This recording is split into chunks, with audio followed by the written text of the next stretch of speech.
Sosok misterius berpelat sempat datangi rumah Andri Yunus sebelum penyerangan. Sosok orang tak dikenal, OTK, yang mendatangi rumah keluarga Wakil Koordinator Komisi Orang Hilang dan Korban Tindak Kekerasan, Kontras, Andri Yunus sebelum sang aktivis disiram air keras, kini menjadi misteri.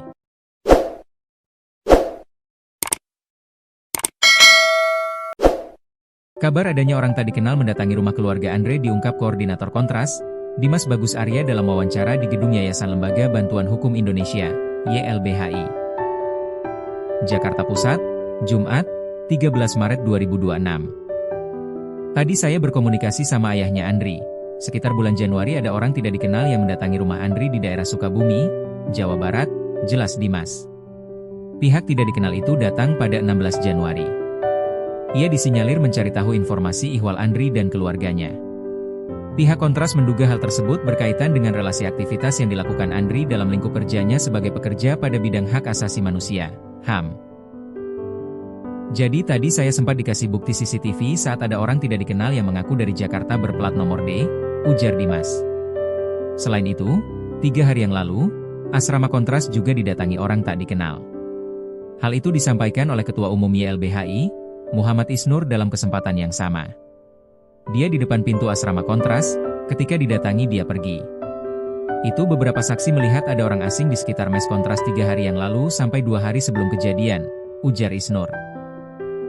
Orang yang mendatangi mes Kontras diduga bukan merupakan warga sekitar. Diketahui, Andri Yunus menjadi korban penyiraman air keras oleh orang tidak dikenal di kawasan Salemba, Jakarta Pusat. Akibat serangan tersebut, Andri mengalami luka bakar di sejumlah bagian tubuh dengan tingkat luka mencapai 24%. Kronologi kejadian. Koordinator Kontras, Dimas Bagus Arya, membenarkan kejadian tragis tersebut. Dimas menjelaskan bahwa serangan tersebut dilakukan oleh orang tidak dikenal, OTK.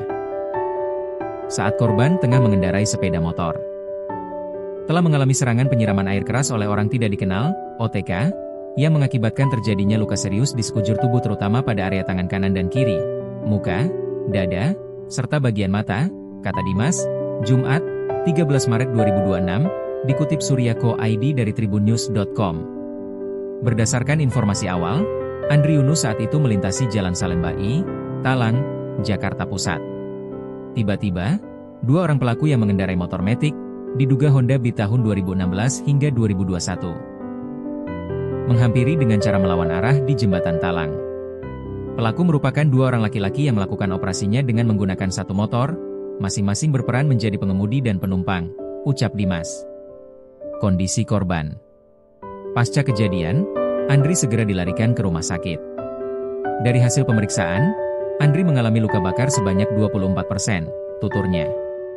Menariknya, tidak ada barang berharga milik korban yang hilang, sehingga kuat dugaan ini adalah serangan terencana. Kami menilai bahwa tindakan penyiraman air keras ini merupakan upaya untuk membungkam suara-suara kritis masyarakat khususnya pembela HAM, tegas Dimas.